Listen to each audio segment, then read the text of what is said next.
Assalamualaikum warahmatullahi wabarakatuh. Halo semuanya, kembali lagi bersama saya Rusli Buton.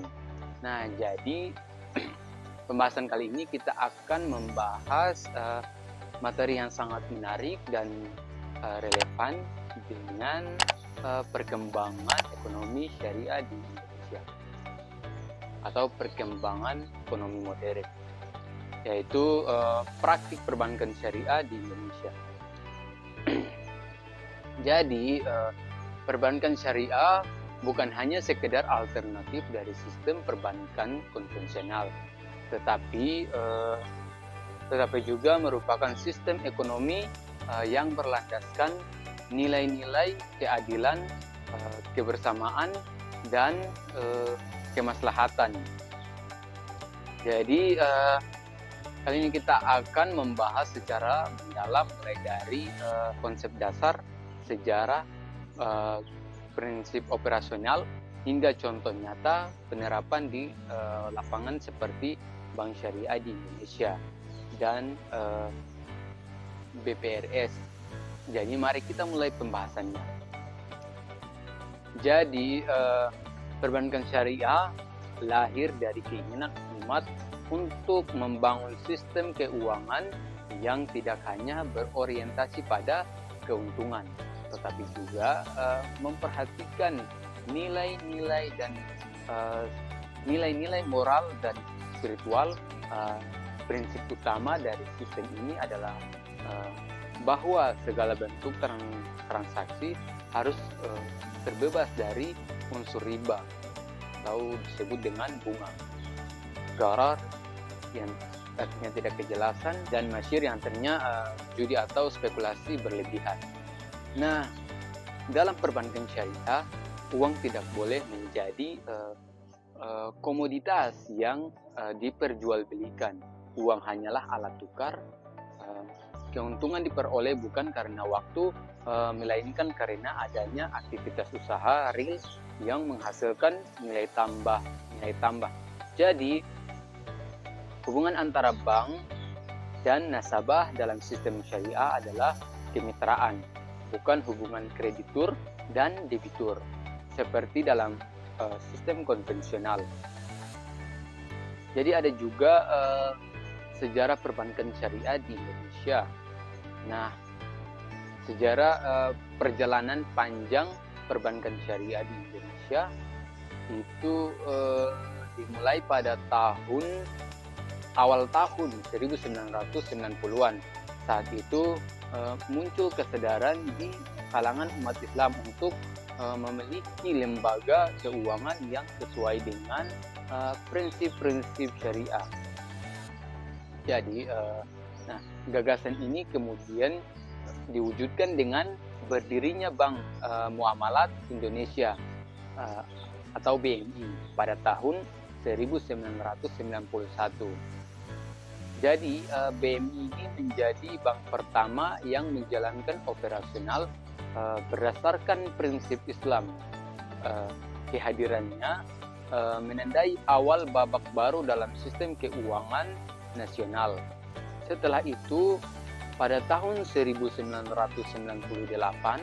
itu pemerintah mengesahkan Undang-Undang Nomor 10 Tahun 1998 yang mengakui keberadaan bank dengan prinsip syariah. Lalu pada tahun 2008 lahirnya Undang-Undang Nomor 21 Tahun 2008 tentang perbankan syariah yang menjadi dasar hukum yang lebih komprehensif untuk mengatur operasional bank syariah di Indonesia. Nah, jadi sejak saat itu pertumbuhan bank syariah meningkat pesat, dan kini perbankan syariah di Indonesia terdiri dari 3 jenis lembaga utama, yaitu yang pertama, Bank Umum Syariah atau disingkat BUS, seperti Bank Syariah Indonesia atau BSI, dan yang kedua adalah Unit Usaha Syariah atau UUS, yakni unit dari bank konvensional yang menjalankan kegiatan syariah. Dan yang ketiga ada Bank Pembiayaan Rakyat Syariah atau BPRS yang melayani masyarakat pada level mikro dan kecil. Nah, perkembangan ini menandakan bahwa sistem syariah bukan sekedar wacana religius, tetapi juga sistem ekonomi yang relevan dan inklusif. Dan ada poin penting, yaitu prinsip dan nilai dasar perbankan syariah. Nah, jadi prinsip utama dalam perbankan syariah adalah keadilan, kemitraan, transparansi, dan kebermanfaatan sosial. Keadilan berarti tidak boleh ada pihak yang dirugikan dalam transaksi, dan kemitraan menekankan hubungan saling tolong-menolong agar saling tolong-menolong antara bank dan nasabah.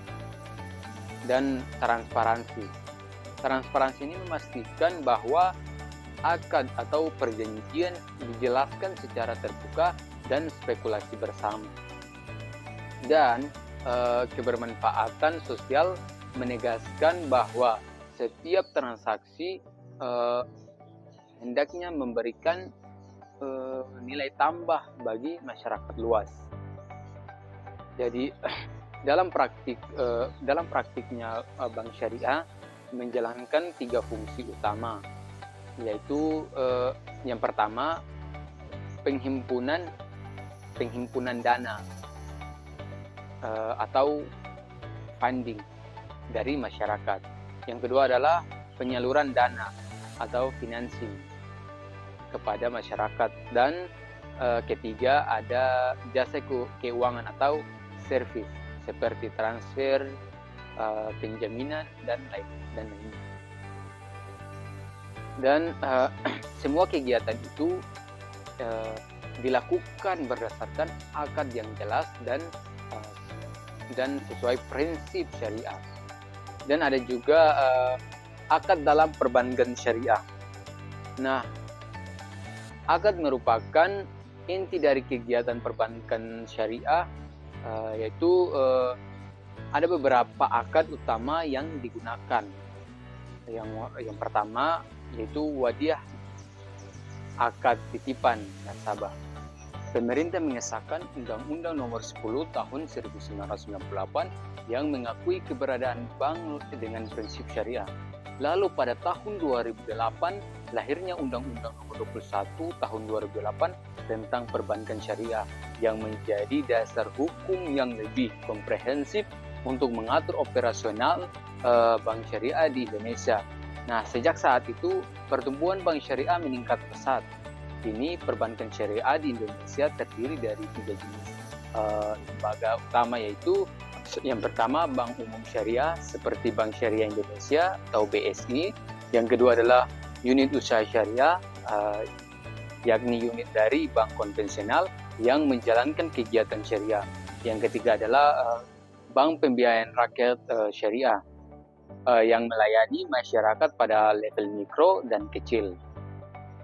Nah, jadi perkembangan ini menandakan bahwa sistem syariah bukan sekedar wacana religius, tetapi juga sistem ekonomi yang relevan dan inklusif. Yang kedua, prinsip dan nilai dasar perbankan syariah. Nah, prinsip utama dalam perbankan syariah adalah keadilan, kemitraan, transparansi, dan kebermanfaatan sosial. Nah, keadilan berarti tidak boleh ada pihak yang dirugikan dalam transaksi, dan kemitraan menekankan hubungan saling tolong-menolong antara bank dan nasabah.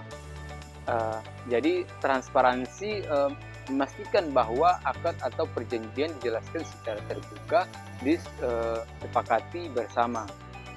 Dan kebermanfaatan sosial menegaskan bahwa setiap transaksi hendaknya memberikan nilai tambah bagi masyarakat luas. Dalam praktiknya, Bank Syariah menjalankan 3 fungsi utama. Yang pertama adalah penghimpunan dana atau disebut dengan funding dari masyarakat. Yang kedua adalah penyaluran dana atau financing atau kepada masyarakat. Dan ketiga adalah jasa keuangan atau disebut dengan servis seperti transfer, penjaminan, dan lainnya. Jadi semua kegiatan itu dilakukan berdasarkan akad yang jelas dan sesuai prinsip syariah. Yang ketiga itu akad dalam perbankan syariah. Akad merupakan inti dari perbankan syariah. Jadi ada beberapa utama yang digunakan. Itu pertama, wadiah akad titipan.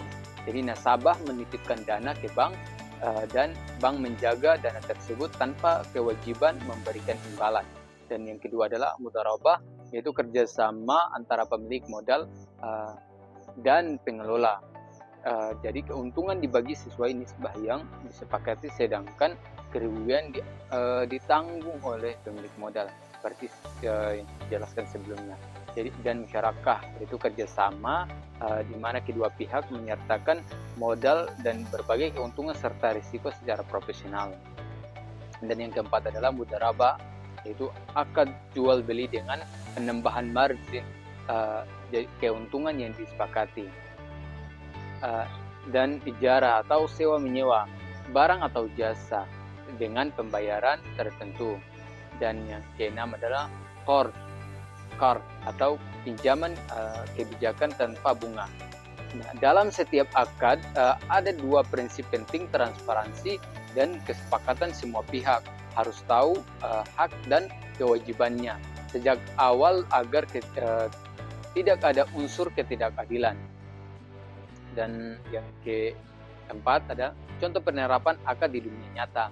Nah, mari kita ambil contoh nyata di Bank Syariah Indonesia atau BSI. Jika seorang ingin membeli rumah, BSI dapat menggunakan akad murabahat. Caranya, bank membeli rumah yang diinginkan nasabah, lalu menjualnya kembali dengan margin keuntungan tertentu, dan pembayaran dilakukan secara cicilan, dan margin keuntungan itu adalah bentuk laba yang halal, bukan bunga. Sedangkan untuk usaha kecil, BSI dan BPRS atau Bank Pembiayaan Rakyat Syariah sering menggunakan akad musyarakah atau mudharabah. Misalnya, ada seseorang pengusaha kuliner ingin memperluas bisnisnya. Nah, ia bisa bekerja sama dengan BPRS melalui akad musyarakah. Nah, bank memberikan modal, pengusaha menjalankan bisnis, dan keuntungan dibagi sesuai kesepakatan. Nah, jika bisnis rugi, maka kerugian ditanggung bersama.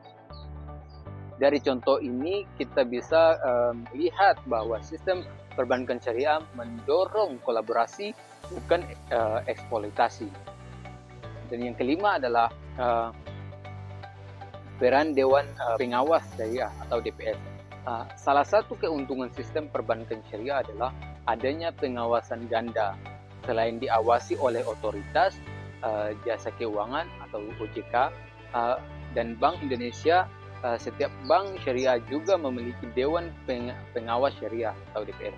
Tugas DPS adalah memastikan bahwa setiap produk, transaksi, dan kebijakan operasional bank sesuai dengan prinsip syariah. Merujuk pada fatwa dari Dewan Syariah Nasional Majelis Ulama Indonesia (DSN) atau MUI. Dengan sistem pengawasan ini, masyarakat bisa merasa tenang bahwa uang mereka dikelola seorang profesional sekaligus sesuai ajaran Islam. Yang keenam adalah produk dan layanan bank syariah.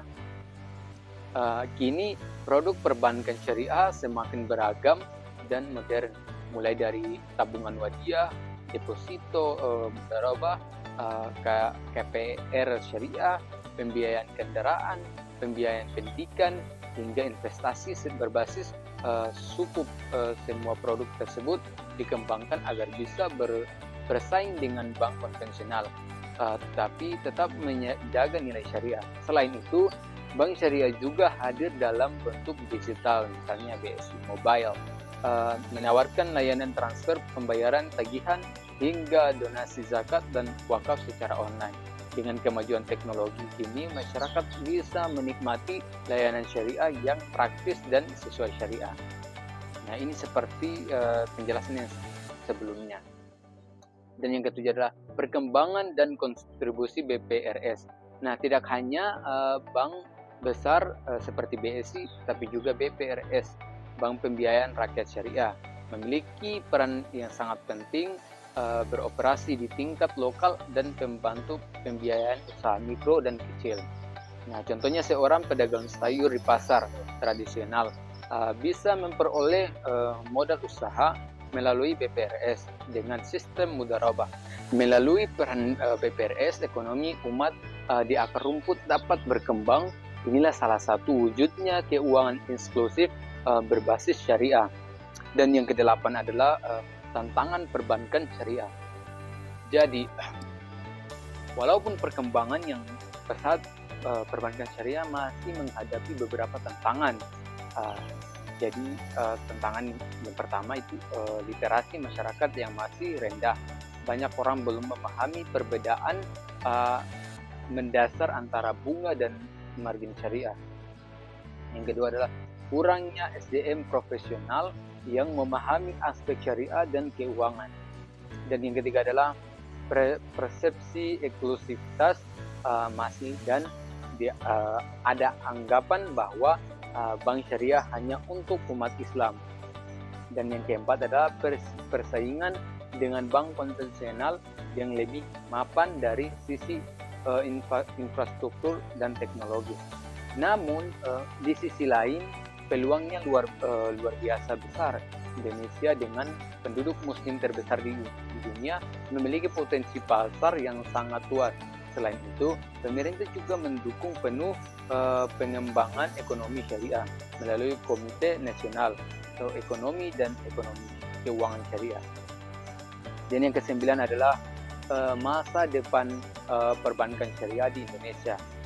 Nah, melihat tren global, arah pengembangan perbankan syariah di Indonesia itu sangat menjanjikan ke depan. Fokus utamanya yaitu digitalisasi layanan perbankan syariah. Nah, dan integrasi dengan industri halal. Ada juga inovasi produk keuangan berbasis teknologi atau disebut fintech syariah, dan peningkatan literasi dan inklusi keuangan. Bank Syariah Indonesia atau BSI bahkan sudah mulai menjalin kerjasama internasional untuk memperluas jaringan keuangan syariah global dengan inovasi dan kolaborasi yang tepat. Bukan tidak mungkin Indonesia menjadi pusat ekonomi syariah dunia. Baik, kita lanjut ke pembahasan kita lebih dalam lagi. Nah, tadi kita sudah memahami bagaimana prinsip-prinsip syariah diterapkan dalam sistem perbankan, mulai dari akad, produk, hingga pengawasannya. Sekarang mari kita lihat bagaimana perbankan syariah benar-benar dijalankan dalam kehidupan nyata dan apa dampaknya bagi masyarakat yang luas. Nah, yang pertama, implementasi praktik perbankan syariah di lapangan. Nah, ketika kita berbicara tentang praktik perbankan syariah, yang paling penting bukan hanya pada akadnya saja, tetapi juga pada bagaimana akad tersebut diterapkan secara adil dan konsisten. Nah, misalnya dalam praktik pembiayaan mudharabah, bank tidak hanya berperan sebagai penyedia dana, tetapi juga sebagai pihak yang benar-benar membeli barang yang dibutuhkan nasabah sebelum menjualnya kembali. Nah, ini menunjukkan adanya transaksi real, bukan transaksi uang semata. Dengan cara ini, Bank Syariah memastikan bahwa setiap keuntungan yang didapat memiliki dasar usaha yang nyata. Di lapangan, praktik seperti ini membuat hubungan antara bank dan nasabah menjadi lebih personal. Nasabah bukan dianggap sebagai pihak yang berutang, tetapi sebagai mitra bisnis. Hubungan ini menciptakan rasa saling percaya dan tanggung jawab yang lebih tinggi. dan ada juga peran sosial perbankan syariah. Nah, salah satu keunikan perbankan syariah yang jarang disadari banyak orang adalah fungsinya dalam pemberdayaan sosial dan ekonomi umat. Nah, bank syariah tidak hanya berorientasi pada profit, tetapi juga memiliki tanggung jawab sosial untuk membantu masyarakat yang membutuhkan. Dan bentuk implementasinya ada beberapa, yaitu zakat perusahaan yang disalurkan kepada lembaga ambil untuk membantu masyarakat miskin, dan program Qardul Hasan, yaitu pembiayaan tanpa imbalan bagi masyarakat kecil yang membutuhkan modal usaha darurat, dan pembiayaan mikro berbasis komunitas. Nah, di mana bank syariah bekerja sama dengan koperasi, pesantren, atau lembaga sosial dalam menyalurkan modal usaha. Nah, contohnya Bank Syariah Indonesia memiliki program BSI Maslahat yang berfokus pada pemberdayaan ekonomi masyarakat kecil dan pelaku UMKM. Melalui pendekatan ini, Bank Syariah tidak hanya menjadi lembaga keuangan, tetapi juga agen perubahan sosial. Dan yang ketiga, ada juga inovasi produk dan teknologi keuangan syariah. Nah, di era digital seperti ini, sekarang salah satu tantangan terbesar bank syariah adalah berinovasi agar tetap relevan di tengah perkembangan teknologi. Nah, oleh karena itu, banyak bank syariah kini bertransformasi menjadi digital Islami. Jadi bank yang menawarkan kemudahan akses sekaligus menjaga prinsip-prinsip syariah. Nah, contohnya aplikasi BSI Mobile tidak hanya berfungsi untuk transaksi umum seperti transfer atau pembayaran tagihan, tetapi juga menyediakan fitur zakat, sedekah, wakaf, dan investasi syariah secara langsung. Nah, hal ini menunjukkan bahwa teknologi dapat digunakan untuk memperkuat nilai spiritual dan sosial ekonomi umat. Nah, selain itu muncul juga berbagai fintech syariah seperti peer-to-peer lending syariah yang membantu UMKM mendapatkan modal secara cepat dan halal. Beberapa fintech bahkan menggunakan blockchain untuk memastikan transparansi akad dan pelaporan transaksi syariah. Nah, ada peran BPRS dalam membangun ekonomi lokal. Jika Bank Umum Syariah berfokus pada skala besar, maka Bank Pembiayaan Rakyat Syariah atau BPRS adalah ujung tombak ekonomi mikro di tingkat lokal. Nah, jadi BPRS biasanya hadir di daerah-daerah yang jauh dari pusat kota. Nah, membantu para pedagang kecil, petani, nelayan, dan pelaku usaha mikro agar bisa memperoleh pembiayaan tanpa riba. Nah, sebagai contoh BPRS, Amanah Ummah di Bogor menjalankan program pembiayaan berbasis komunitas pesantren. Para santri dan masyarakat sekitar diberikan pembiayaan modal usaha melalui sistem mudharabah. Dengan cara ini, BPRS turut menggerakkan roda ekonomi di daerah dan memperkuat kemandirian masyarakat. Dan pengaruh perbankan syariah terhadap stabilitas ekonomi nasional. Jadi, salah satu keuntungan sistem perbankan syariah adalah stabilitasnya yang lebih kuat terhadap krisis keuangan. Mengapa demikian? Karena sistem ini berbasis aset nyata, bukan spekulasi. Saat krisis global di tahun 2008 terjadi, banyak lembaga keuangan konvensional di dunia yang mengalami kebangkrutan karena spekulasi di pasar derivatif. Namun, bank-bank syariah relatif lebih stabil sebab transaksi mereka terkait langsung dengan sektor real. Jadi di Indonesia perbankan syariah juga menunjukkan ketahanan yang cukup baik saat pandemi COVID-19 waktu itu. Meskipun banyak sektor ekonomi terpukul, pertumbuhan aset perbankan syariah justru meningkat. Ini menjadi bukti bahwa ekonomi berbasis nilai syariah mampu bertahan di tengah ketidakpastian global. Dan kolaborasi dan integrasi ekonomi syariah.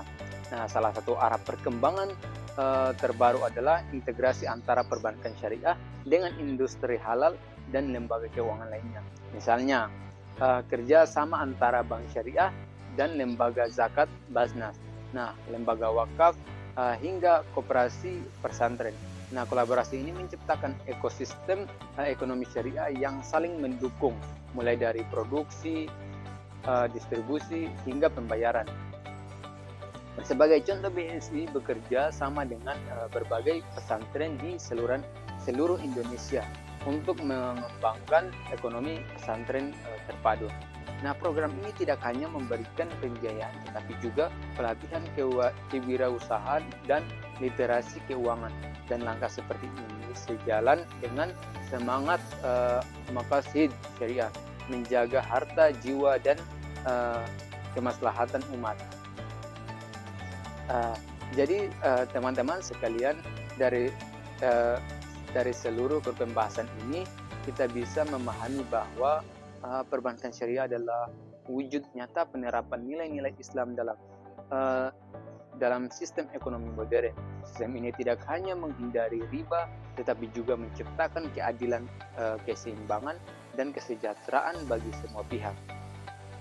Jadi perbankan syariah bukan sistem yang eksklusif bagi pemeluk agama tertentu, tetapi sistem yang universal untuk siapapun yang menginginkan transaksi keuangan yang etis, adil, dan menyejahterakan. Nah, semoga dengan pemahaman ini kita semua bisa lebih mendukung pengembangan perbankan syariah di Indonesia. Karena dengan pembangunan ekonomi yang berlandaskan nilai-nilai moral, kita tidak hanya menciptakan kesejahteraan materi, tetapi juga keberkahan dalam kehidupan. Terima kasih sudah menyimak pembelajaran ini. Mungkin itu saja yang bisa saya sampaikan. Kurang dan lebih atau terlalu cepat atau ada kaku-kaku apapun, mungkin itulah kesalahan dari saya karena saya masih berproses. Kurang dan lebih, wabillahi taufiq wal hidayah. Wassalamualaikum warahmatullahi wabarakatuh. Yeah, Bobby Valentino.